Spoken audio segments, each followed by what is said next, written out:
কুস্বভাবগুলির মধ্যে একটা কুস্বভাবের নাম আছে কিবির। এর বাংলা অর্থ হইল অহংকার। কিবিরের বাংলা অর্থ অহংকার। এই অহংকার কাকে বলে? অহংকার কাকে বলে এর ডেফিনেশনটা না জানার কারণে অনেক মানুষ সমাজে এমনও পাওয়া যায় যে অহংকারে ফাটে ফাটে অবস্থা,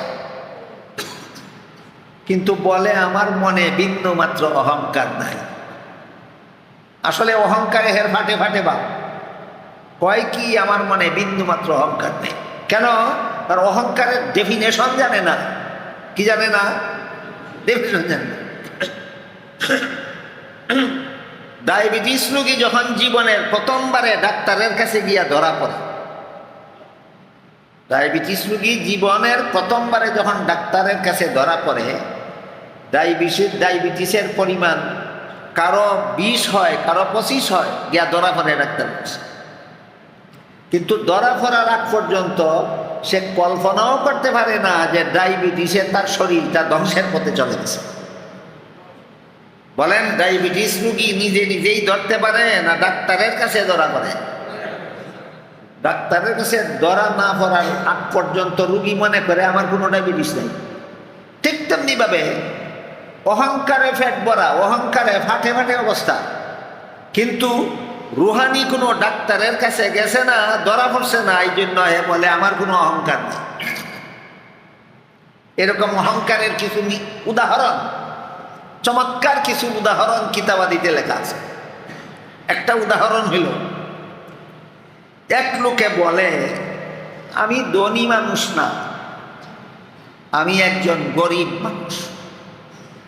ভাষাটা কি অহংকারের মতো লাগে না বিনয়ের মতো? অহংকারের বিপরীতটার নাম হইল বিনয়। আমি ধনী মানুষ না, আমি একজন গরিব মানুষ। ভাষাটা কি অহংকারের না বিনয়ের? কিন্তু এর সাথে সাথেই বলে কিন্তু আমি যত ভালো খাই, বড় বড় ধনীরাও এত ভালো খায় না। অহংকার নাই না অহংকারে ফাটে ফাটে? শুনলেন? আর একজনে কয় আমি বড় শিক্ষিত মানুষ না, আমি একজন অশিক্ষিত মানুষ। বঙ্গিতে বোঝা যায় যে অহংকারের গন্ধও নাই। আমি কোনো শিক্ষিত না, আমি একজন সাধারণ মানুষ। তবে অনেক বড় বড় শিক্ষিতরাও আমার সাথে পারে না। অহংকৃত ফাটে ফাটে, অহংকারে ফাটে ফাটে। এরপরে অহংকার নাই বলে কেন? ডেফিনেশন জানে না। এই কারণে এই কুস্বভাবটা আমাদের মধ্যে আছে কি না এটা যাচাই করতে হলে আগে ডেফিনেশন দিতে হবে। অহংকারের সংজ্ঞা জানতে হবে। অহংকার কাকে বলে? এই আত্মশুদ্ধিমূলক কিতাবাদিতে লেখা আছে যে তুমি এক সময় নিরিবিলি সংসারের সকল প্রকার কল্পনা জল্পনার থেকে মনটারে মুক্ত করে, যেখানে বাইরের কোনো কোলাহল নাই, হইহল্লা নাই, চিল্লাচিল্লি নাই, বাইরের কোনো পরিবেশ নাই, একেবারে নির্জন নিরিবিলি বসে বসে তুমি তোমার মনকে, নিজের মনকে নিজে প্রশ্ন করো যে তোমার মধ্যে কোনো গুণ আছে কিনা। মনের পক্ষ থেকে জবাব আসবে আমার মধ্যে অনেকগুলি গুণ আছে। আমার চোখে আমি দেখতে পারি, এটা আমার একটা গুণ। আমার কানে আমি শুনি, এটা আমার একটা গুণ। আমার মুখে আমি কথা বলতে পারি, এটা আমার একটা গুণ। আমার হাতে আমি ধরতে পারি, এটা একটা দোষ না গুণ। আমার পায়ে আমি চলতে পারি, এটা আমার একটা গুণ। কাজে আমার অনেকগুলি গুণ আছে। এবার আপনার মনকে 2 নম্বর প্রশ্ন করো, তোমার গুণগুলির জন্য তুমি প্রশংসা পাওয়ার যোগ্য কিনা। তখন যদি মন বলে, মুখে বলে না, মনে বলে যে আমার গুণের জন্য আমি প্রশংসা পাওয়ার যোগ্য, তাইলে প্রমাণ হয়ে গেল তোমার অন্তরে অহংকারের বীজ আছে। কি আছে? অহংকারের বীজ আছে। আমার অন্তরে অহংকারের বীজ আছে না, চারা আছে না, গাছ আছে? আরেকজনে বের করে দিতে পারবে না, আমারটা আমার বের করতে হবে, আমারটা আমার বের করতে হবে। আমার মন যদি বলে যে আমার গুণের জন্য আমি প্রশংসা পাওয়ার যোগ্য, এটা অহংকারের বীজ। এটাকে ইলমে তাজকিয়ার ভাষায় উজব বলা। আর এই অহংকারের সর্বমোট 4টা স্তর আছে। প্রথম স্তরের নাম হলো উজব, দ্বিতীয় স্তরের নাম হলো কিব্র, তৃতীয় স্তরের নাম হলো তাকাব্বুর, চতুর্থ স্তরের নাম হলো ইস্তেকবার। বলেন তো অহংকারের স্তর কটা? এই নামগুলি আপনারা আরবি নাম যেহেতু মনে রাখতে পারবেন না, বাংলায় বলি শুনুন। অহংকারের 4টা স্তর আছে। প্রথম স্তরের নাম হলো অহংকারের বীজ, দ্বিতীয়টার নাম হলো অহংকারের চারা, তৃতীয়টার নাম হলো অহংকারের গাছ, চতুর্থটার নাম হলো অহংকারের ফসল। এবার বুঝলেন কিনা? তাহলে বলেন অহংকারের স্তর কটা? পয়লাটার নাম, দ্বিতীয়টার নাম, তৃতীয়টার নাম, চতুর্থটার নাম। এবার আমি প্রত্যেকটার ডেফিনেশন আপনাদের সামনে তুলে ধরব, বুঝলে টের পাবেন আপনাদের কার মধ্যে কত নম্বরটা আছে। বুঝলে টের পাবেন আপনার মধ্যে কোনটা আছে, টের পাবেন। আমি যদি টের পাই না আমার রোগ কি পরিমাণ হয়েছে, তাহলে চিকিৎসাটা করাবো কিভাবে? বলেন আমার মধ্যে কি পরিমাণ অহংকার আছে আমি টের না পাইলে এই আগাছা পরিষ্কার করতে পারবো না। আগে টের পাইতে হবে, আগে টের পাইতে হবে যে আমাদের এই পরিমাণ অহংকার আছে, তখন এটা কিভাবে পরিষ্কার করা যায় সেটা তখন দেখা যাবে। এই জন্য ইলমে তাজকিয়ার কিতাবাদিতে পরিষ্কার ভাষায় উল্লেখ আছে, তুমি যখন তোমার মনকে জিজ্ঞাসা করবে যে তোমার গুণের জন্য তুমি প্রশংসা পাওয়ার যোগ্য কিনা, মন যদি বলে আমার গুণের জন্য আমি প্রশংসা পাওয়ার যোগ্য, মনের এই বলাটার নাম ওই অহংকারের বীজ। মনের এই বলাটার নাম ওই অহংকারের বীজ। এটারে ইলমে তাজকিয়ার ভাষায় বলে উজব। ইলমে তাজকিয়ার ভাষায় বলে, এই আরবি নামটা আলেমরা বুঝবেন এবং স্মরণ রাখতে পারবেন, যারা আলেম না তারা বুঝবেন না, স্মরণ রাখতে পারবেন না। এই জন্য যারা আলেম না তারা অহংকারের বীজ ওই মনে রাখেন, অহংকারের বীজ। আমার মন যদি বলে যে আমার গুণের জন্য আমি প্রশংসা পাওয়ার যোগ্য, মনের এই বলাটার নাম ওই অহংকারের বীজ।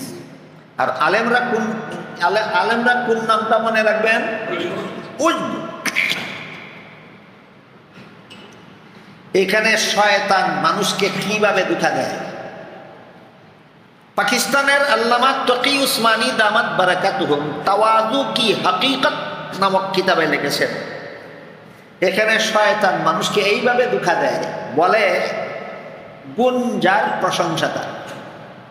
আপনার কানে শুনবেন না, কিন্তু আপনার মনে এই কথাটা জাগাইয়ে দিবে শয়তান, গুণ যার প্রশংসা তার।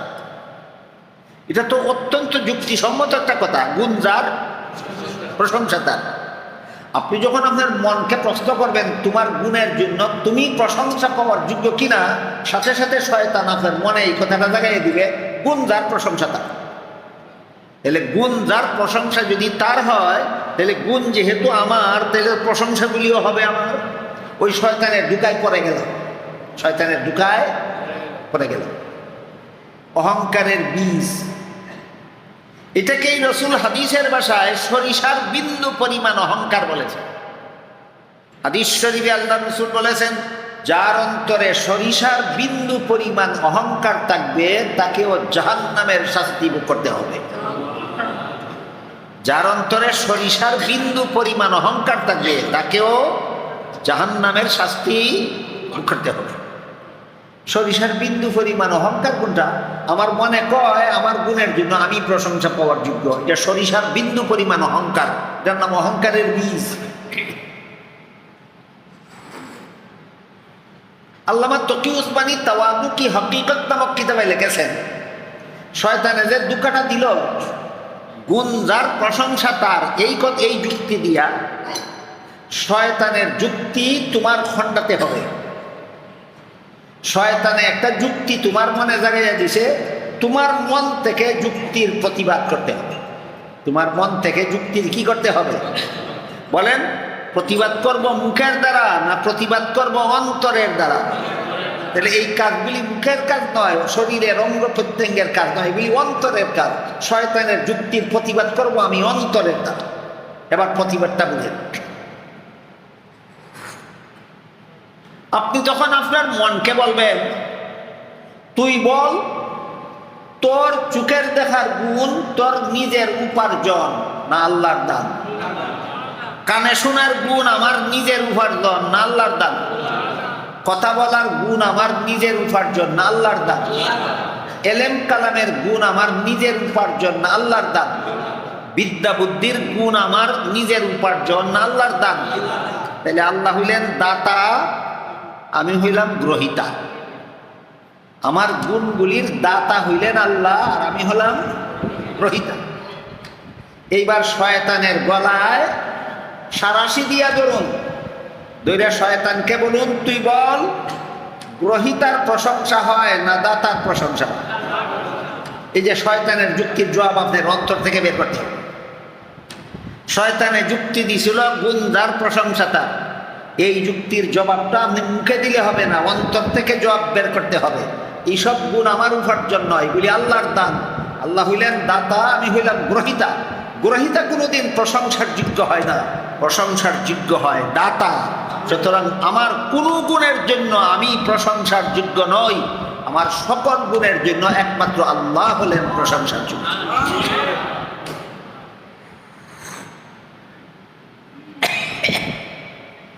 এই যে মনে শয়তানে আমার মনের মধ্যে অহংকারের বীজ বুনতে চাইছিল একটা যুক্তি দিয়ে আসে, এই যুক্তির জবাবটা যে আমি শয়তানকে দিলাম মুখের দ্বারা না অন্তরের দ্বারা? অন্তরের দ্বারা। এই অন্তরের দ্বারা যে সমস্ত বিধান পালন করতে হয় এইগুলির নাম ঈমান নয়, আমল নয়, এগুলির নাম আখলাক। এগুলির নাম গেল অহংকারের প্রথম স্তর, অহংকারের বীজ।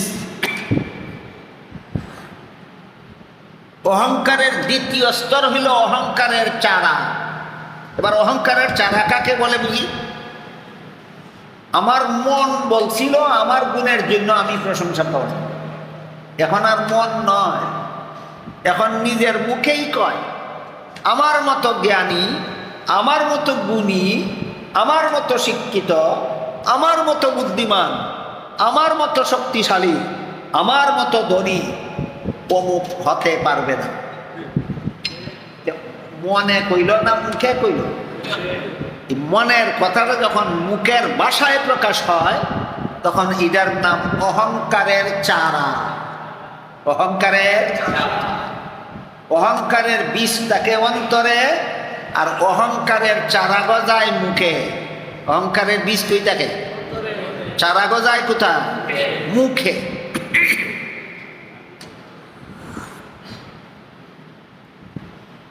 এটার প্রতিরোধ ব্যবস্থা, আমি জ্ঞানী, আমি গুণী, আমি বুদ্ধিমান, আমি প্রশংসিত, প্রশংসা যা হবে আমার হবে, এই যে অহংকারের চারা যে গজাইল তার মুখে, এটার প্রতিরোধ ব্যবস্থা দিয়েছেন আল্লাহ পাক রব্বুল আলামিন মুসলমানের নামাজের মাধ্যমে। নামাজ আমরা যেই কথার দ্বারা শুরু করি সেই কথাটাই হইল আল্লাহু আকবার। আল্লাহ সকলের। আমি বড় কথার দ্বারা নামাজ শুরু হয় না আল্লাহ বড় কথার দ্বারা নামাজ শুরু হয়? বুঝে তার মানে যাচ্ছিল আমি বড়, এটার প্রতিবাদ হইল আল্লাহু আকবার। আমি বড় না, আল্লাহ বড়। নামাজে সর্বপ্রথম কুরআনের যে সূরা পড়া হয়, সূরাটার নাম কি? ফাতিহা। সূরা ফাতিহার প্রথম কথাটা হলো আলহামদুলিল্লাহ। সূরা ফাতিহার প্রথম কথাটা কি? আপনাদের কারো যদি জানা থাকে এই আলহামদুলিল্লাহ অর্থ কি, তাহলে একটু দয়া করে বলতে পারে। কি পরিমাণ প্রশংসা আল্লাহ? সমস্ত প্রশংসা। এবার বলো তুমি, সমস্ত প্রশংসা যদি আল্লাহর হয়ে থাকে তাহলে তোমার চোখে দেখার গুণের প্রশংসাটা কার ভাগে গেল? তোমার কানে শোনার গুণের প্রশংসাটা কার জন্য রইল? তোমার কথা বলার গুণের প্রশংসা কার? তোমার বিদ্যা বুদ্ধির প্রশংসা কার? তোমার এলেম কালামের প্রশংসা কার? দেখেন, মুখে যে বলছিল আমি প্রশংসা পাওয়ার যোগ্য, এটার প্রতিরোধ ব্যবস্থা আল্লাহ পাক রব্বুল আলামিন নামাজের পঠিত প্রথম সূরার প্রথম কথার মধ্যে দিয়ে দিয়েছেন, প্রশংসা একটাও তোমার নয়, সমস্ত প্রশংসা আল্লাহ।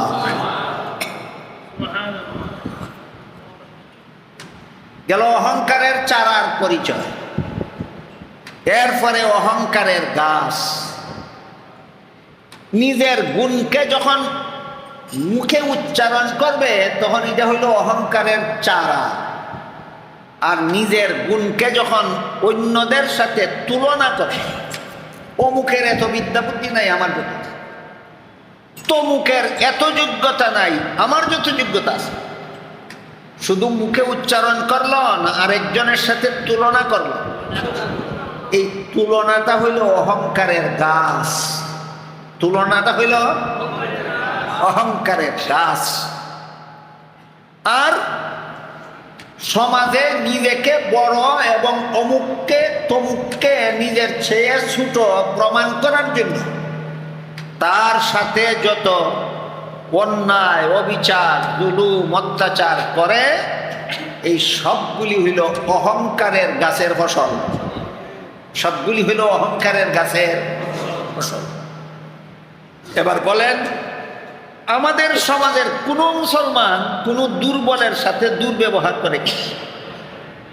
আমাদের সমাজের কোন মুসলমান কোন অন্য কোন লোককে খাটো করার জন্য, হেয় প্রতিপন্ন করার জন্য তার সাথে অন্যায়, অবিচার, জুলুম, অত্যাচার করে কিনা? এবার বলুন, এতক্ষণের কথা বুঝে থাকলে কোন গাছের ফসল? অহংকারের গাছের ফসল।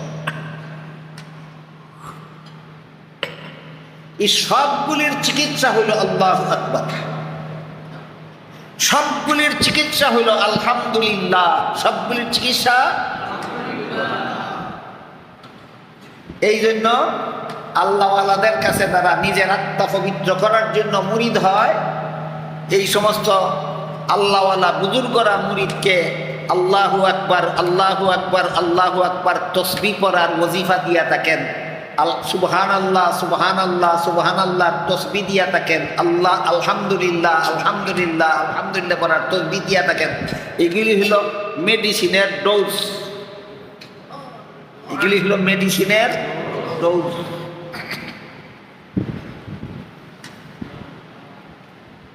জ্বরের রুগীকে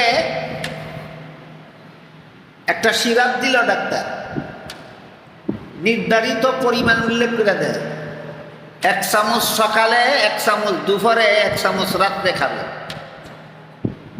একদিন না কয়েকদিন? একই ওষুধ কয়েকদিন খাবে কেন? আস্তে আস্তে আস্তে আস্তে ক্রিয়া। যেমন ভাবে রোগীর শরীরের রোগের চিকিৎসার জন্য ডাক্তারের দেওয়া ঔষধের ডোজ আছে, ঠিক তেমনি ভাবে অহংকারের রোগের চিকিৎসার জন্য তার মুর্শিদের দেওয়া, তার সুযোগ্য পীরের দেওয়া তসবিহ ওজিফা পড়ার ডোজ আছে। আস্তে আস্তে পড়তে থাকবে আর আস্তে আস্তে তোমার অহংকারের রোগের চিকিৎসা হতে থাকবে। 10টা কুস্বভাবের মধ্যে আজকে একটা কুস্বভাবের একটু সামান্য আলোচনা হইল। এই কুস্বভাবটার নাম হইল অহংকার। এর 4টা স্তর। প্রথম স্তরের নাম হইল অহংকারের বীজ, দ্বিতীয় স্তরের নাম হইল অহংকারের চারা, তৃতীয় স্তরের নাম হইল অহংকারের গাছ, চতুর্থ স্তরের নাম হইল অহংকারের ফসল। আলেমদের জন্য ভাষা ভিন্ন রকম। প্রথম স্তরের নাম উজ, দ্বিতীয় স্তরের নাম কিবর, তৃতীয় স্তরের নাম তাকাব্বুর, চতুর্থ স্তরের নাম ইস্তেকবার, চতুর্থ স্তরের নাম। তাফসীরের কিতাবে একটা ঘটনা লেখছে, বড় মজা, শুনে থাকে। হযরত খাজা বাহাউদ্দিন নকশবন্দ রাহমাতুল্লাহি আলাইহি ইলমে তাজকিয়ার শুধু উস্তাদ নয়, পৃথিবী বিখ্যাত পণ্ডিত ছিলেন। আত্মা পবিত্রকরণ কাজের পণ্ডিত ছিলেন। এই আত্মাকে যে কুস্বভাবগুলির থেকে পবিত্র করতে হয়, এই পবিত্রকরণের একজন পণ্ডিতের নাম ছিল খাজা বাহাউদ্দিন নকশবন্দ রহমতুল্লাহ। একবার এক কাটুরিয়া জঙ্গল থেকে কাঠ কেটে বাজারে বিক্রি করে সংসার চালায়, খুব ধনী না, নেহায়েত গরিব, নেহায়েত গরিব। কিন্তু আত্মা পবিত্রকরণের জন্য তার মুর্শিদের দেওয়া এই ডোজগুলি ব্যবহার করে। এই ডোজের মধ্যে একটা ডোজ হইল তুমি একদিন দিনের বেলায় খানা খাবে, আরেকদিন রোজা রাখবে, আরেকদিন খানা খাবে, আরেকদিন রোজা রাখবে, এটা নফল রোজা। এমন একটা নফল রোজা রেখে ওই কাটুরিয়া খাজা বাহাউদ্দিন রহমতুল্লাহের দরবারে গেল। ওনার দরবারে আরো একজন মেহমান ছিল, তাহলে কাটুরিয়া সহ কত হইল? খাজা বাহাউদ্দিন দুইজন মেহমানের জন্য খানা হাজির করল। কাটুরিয়া দেখল যে আমি যে নফল রোজা রেখেছি এটা যদি প্রকাশ করে ফেলি তাইলে এটা রিয়া নামের আরেকটা কুস্বভাব আছে, লোক দেখানি। ওই রিয়ার কুস্বভাবে আমারে ধরে। আমি নফল রোজা রাখছি, আমি একজন নফল রোজাদার, এই কথা যদি প্রকাশ করে ফেলি তাইলে রিয়া রোগে আক্রান্ত হয়ে যাবে। আর যদি বলি না তাহলে তো খানা খাইতেই হবে, তখন আমার রোজা ভেঙে যাবে। উভয় সংকট, কইলে রিয়া হয়, না কইলে রোজা ভাঙতে হয়। উভয় সংকট থেকে বাঁচার জন্য এই কাটুরিয়া আমি রোজা রাখছি এটা কইলও না, আর না খাওয়ার জন্য খানার কাছে রইল না, ঘরের এক কোনায় গিয়া লুকাইয়া বসা দিল। খাজা বাহাউদ্দিন নকশবন্দ রহমতুল্লাহ খানা হাজির ফিরা দেখলেন একজন মেহমান খানার কাছে বসা, আর একজন ঘরের কোনা দিয়া লুকাইয়া দিয়েছে। তিনি ওই কাটুরিয়াকে বললেন, এই মিয়া তুমি নফল রোজা রাখছো, এটা কইলে রিয়া হবে, এটা একটা কুস্বভাব, মানে এটার থেকে বাঁচার জন্য তুমি কইছো না ঘরের কোনায় লুকাইয়া রইছ, তোমার মধ্যে রিয়া কুস্বভাব নাই, এর থেকে বড়টা আছে। তোমার মধ্যে রিয়া নামের কুস্বভাব নাই, আছে আরো বড়টা। কাটুরিয়া জিজ্ঞাসা করে ওইটা কোনটা? ওইটা হইল উজবু কি? আমি নফল রোজা রাখছি, কারো কাছে প্রকাশ করি না, আমার মতো এমন খাঁটি রোজাদার কজন পাওয়া যাবে? এই মনোভাবটার নাম হইল উজব, দিল অহংকারের বীজ। তুই বেটা কইলে যত অপরাধ হইত, না কইয়া যে মনে মনে ভাবস তুই একজন নির্ভেজাল রোজাদার, এই ভাবনাটা আরো মারাত্মক। এটাই অহংকারের বীজ, এটাই অহংকারের বীজ। এখানে কিছু প্রশ্ন, আনুষঙ্গিক কিছু প্রশ্ন উত্তর আছে। এক নম্বর প্রশ্ন হইল, বেটা তো কইছে না আমি রোজা রাখছি, তাহলে খাজা বাহাউদ্দিন জানলেন কিভাবে? খাজা বাহাউদ্দিন জানলেন কিভাবে? আমি আপনাদের জিজ্ঞাসা করি, একজন জ্বরের রুগী যদি ডাক্তারের কাছে গিয়া কি রোগ হয়েছে কয় না, ডাক্তারে তার শরীরে দুইটা দেখে শরীরটা 104 ডিগ্রি গরম। ডাক্তারের শরীর দুইটা কি দেখে? শরীরটা 104 ডিগ্রি গরম। ডাক্তারে কইলে তোমার শরীরে জ্বর আছে, রুগী এত কইছে না, ডাক্তারে জানলো কেমনে? এই প্রশ্নের যেই জবাব, কাটুরিয়া তো কইছে না আমি রোজা রাখছি, খাজা বাহাউদ্দিনে জানলো কেমনে? ওই প্রশ্নের সেই জবাব। এটার নাম গাইব জানা নয়। বেদাতিরা এই সমস্ত উদাহরণ দিয়া গাইব জানার দলিল দেয়। গণ্ড মূর্খ জানার কিছু নেই, এগুলির গাইব জানা বলে না। আলামতের দ্বারা কোনো কিছু জানতে পারার নাম গাইব জানা নয়।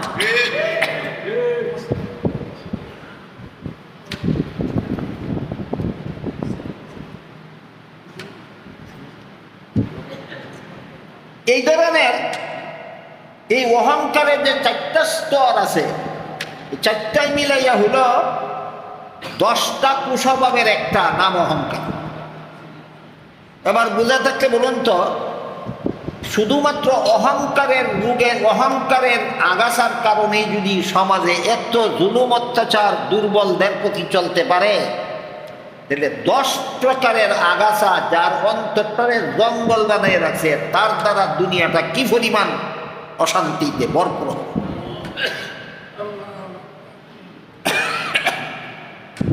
এই জন্য আজকের মতো শুধু 10টা কুস্বভাবের মধ্যে একটা কুস্বভাবের কিছু ব্যাখ্যা বিশ্লেষণ আপনাদের সামনে তুলে ধরলাম। 10টা কুস্বভাবের মধ্যে একটা কুস্বভাবের নাম অহংকার। এটা 4টা স্তর। প্রথমটার নাম বীজ, দ্বিতীয়টার নাম চারা, চতুর্থটার নাম গাছ, পঞ্চমটার নাম হলো ফসল। এই সবগুলি কুস্বভাব মন থেকে অপসারণ করে, সবগুলি কুস্বভাব থেকে মনকে পরিষ্কার করার নাম, পবিত্র করার নাম কোরআনের ভাষায় তাজকিয়ায়ে নফস, বাংলায় বলে আত্মা পবিত্রকরণ। আত্মা, এবার বলেন কিসের থেকে পবিত্রকরণ? 10টা কুস্বভাব থেকে। কোরআনে বলে তাজকিয়ায়ে নফস, বাংলাতে আত্মা পবিত্রকরণ কিসের থেকে? 10টা কুস্বভাব থেকে। নিজে নিজেই করা যায় না উস্তাদের দ্বারা করাইতে হয়? এই বিদ্যার উস্তাদের নাম মুর্শিদ, ছাত্রের নাম মুরিদ। বিদ্যার উস্তাদের নাম মুর্শিদ, ছাত্রের নাম। এই উস্তাদের দায়িত্ব হল তোমার মুরিদের অন্তরের কুস্বভাবের আগাছাগুলি পরিষ্কার করে দাও, আর ছাত্রের দায়িত্ব হইল পরিষ্কার করার জন্য যে ডোজগুলি তোমারে দিবে, ডোজগুলি ঠিক পথে গ্রহণ করতে হবে। আগেই কিছু ডোজগুলির নাম হইল তসবিহ, ওয়াজিফা, জিকির। এমন এক হাদিসে রাসূল করিম সাল্লাল্লাহু আলাইহি ওয়াসাল্লাম বলেন, লিকুল্লি শাইইন সাকালাতুন ওয়া সাকালাতুল কুলুবে যিকরুল্লাহ। লোহার দ্বারা যে সমস্ত হাতিয়ার বানানো হয়, এগুলি ব্যবহার না করে পরে ফেলে রাখলে জং ধরে। এই জং ধরা হাতিয়ার থেকে জং পরিষ্কার করার হাতিয়ার হইল রেত। জং ধরা লোহাকে রেতের দ্বারা ঘষলে যেভাবে লোহার জং পরিষ্কার হইয়া যায়, ঠিক তেমনি ভাবে আল্লাহর জিকিরের দ্বারা অন্তরের কুস্বভাবের আগাছা পরিষ্কার হইয়া যায়। আল্লাহর জিকিরের দ্বারা অন্তরের কুস্বভাবের আগাছা পরিষ্কার হইয়া যায়, যেমন ভাবে রেতের ঘষার কারণে লোহার জং পরিষ্কার হয়ে যায়। এটা হলো একটা পদ্ধতি আল্লাহর জিকির। আরেকটা পদ্ধতি আল্লাহ কোরআনে বলেছেন, ইয়া আইয়ুহাল্লাযীনা আমানুত্তাকুল্লাহা ওয়া কুনু মা'আস সাদিকিন। হে ঈমানদারগণ, তোমরা আল্লাহওয়ালা হও, খুদাবিরু হও, পরহেজগার হও। আর এটা নিজে নিজে হওয়া যাবে না, আল্লাহওয়ালাদের সঙ্গ লাভ করো। অন্তরের কুস্বভাবের আগাছা পরিষ্কার করার একটা পদ্ধতি আল্লাহর জিকির, আর একটা পদ্ধতি আল্লাহওয়ালাদের সুহবত, আল্লাহওয়ালাদের সঙ্গ লাভ করা। আল্লাহ সরাসরি কোরআনে হুকুম দিয়া বলছেন, যদি পরহেজগার হতে চাও, আল্লাহওয়ালা হতে চাও, তাহলে আল্লাহওয়ালাদের সঙ্গ লাভ করো।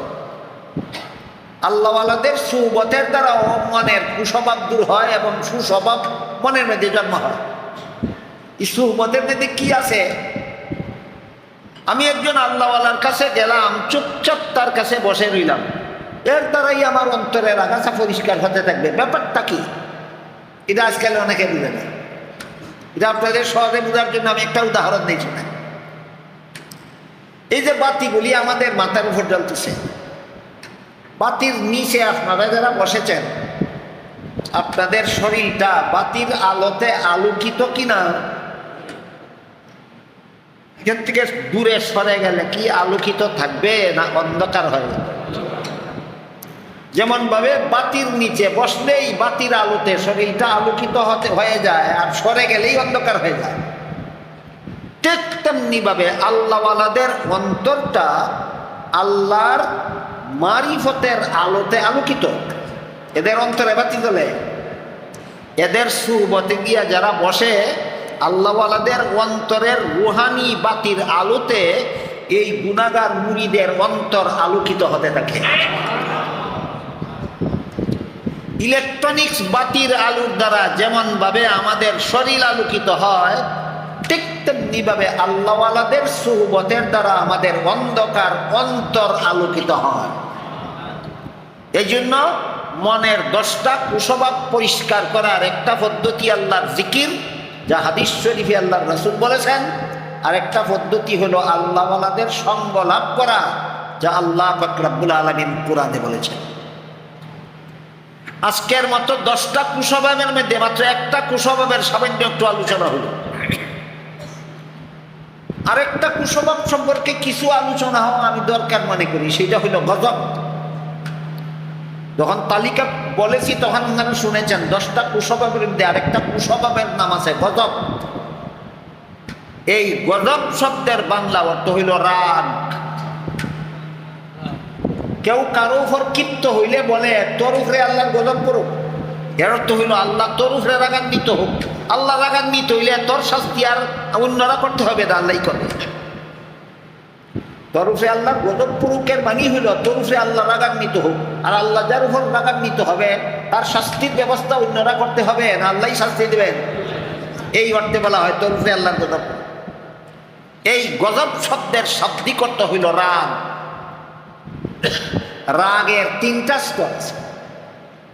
অহংকারের স্তর ছিল কটা? রাগের স্তর কটা? 3টা। রাগের 1 নম্বর স্তর হইল এটা ওয়াজিব। এই রাগ তোমার উঠতে হবে, না উঠলে তোমার ঈমান নষ্ট হয়। রাগের 2য় স্তর হইল জায়েজ। এই রাগ যদি চরিতার্থ করো তবুও গুনাহ হবে না, এই রাগ যদি হজম করো তাহলে সব হবে। এই 2য় স্তর রাগের। 3য় স্তর হইল হারাম। প্রথম স্তরের রাগ ওয়াজিব, 2য় স্তরের রাগ জায়েজ, 3য় স্তরের রাগ হারাম। রাগ ওয়াজিব কোনটা? আল্লাহর বিরুদ্ধে কথা বললে, নবীর বিরুদ্ধে কথা বললে, ইসলামের বিধিবিধানের বিরুদ্ধে কথা বললে, ইসলাম ধর্মের বিরুদ্ধে কথা বললে যার রাগ উঠে না এর ঈমান থাকে না। আল্লাহরে গালি দিলে যে মুসলমানের রাগ উঠে না, এ কিসের মুসলমান? নবীর বিরুদ্ধে কটূক্তি করলে যার রাগ উঠে না, এর ঈমান রাখে কোথায়? ইসলামের বিরুদ্ধে কথা বললে, ইসলামের বিধিবিধানের বিরুদ্ধে কথা বললে যারা বুবা শয়তানের ভূমিকা পালন করে এদের ঈমান নষ্ট হইয়া যায়। এই স্তরের রাগটা কিমন? হারাম না ওয়াজিব? স্তরের রাগটা হইল ওয়াজিব। আরেক স্তরের রাগ হইল এক ব্যক্তি আপনার 5,000 টাকার সম্পদ অপহরণ করে নিয়ে গেল। আপনার খুশি লাগবে না রাগ উঠবে? রাগ উঠবে। এই রাগটা চরিতার্থ করতে হইলে তার কাছ থেকে আপনি 5,000 টাকা যে কোনো উপায়ে উদ্ধার করবেন। হারাম হবে? যে আপনার 5,000 টাকা অপহরণ করল, 5,000 টাকার সম্পদ অপহরণ করল, তার প্রতি আপনি রাগান্বিত হয়ে তার কাছ থেকে 5,000 টাকা সম্পদ উদ্ধার করলেন, হারাম হবে না জায়েজ? এই হইল 2য় স্তরের রাগের উদাহরণ। 3য় স্তরের রাগ হইল সে আপনার 5,000 টাকার সম্পদ নিয়ে গেছিল, রাগান্বিত হয়ে আপনি তার 50,000 টাকার সম্পদ আত্মসাৎ করে ফেললেন। সে নিছিল কি পরিমাণ, আপনি উদ্ধার করলেন কি পরিমাণ? বাকি 45,000 টাকা আপনার হারাম। যে পরিমাণ রাগে ওই উদ্ধার করার পরিমাণ ঠিক থাকতে দেয় না, ওই পরিমাণ রাগ হারাম, ওই পরিমাণ রাগ হারাম। দুনিয়াতে মানুষের সমাজে যত মানুষের বিরুদ্ধে যত রকমের জুলুম, অন্যায়, অত্যাচার, অবিচার, নির্যাতন করে থাকে সবগুলি এই রাগের কারণেই হয়। রাগের কারণেই জুলুম হয়, রাগের কারণেই অত্যাচার হয়, রাগের কারণেই নির্যাতন হয়। এই হারাম রাগকে কন্ট্রোল করার জন্য একটা ট্রেনিং আছে। আল্লাহ নিজে কোরআনে এই ট্রেনিংটা দিয়েছেন। হারাম রাগকে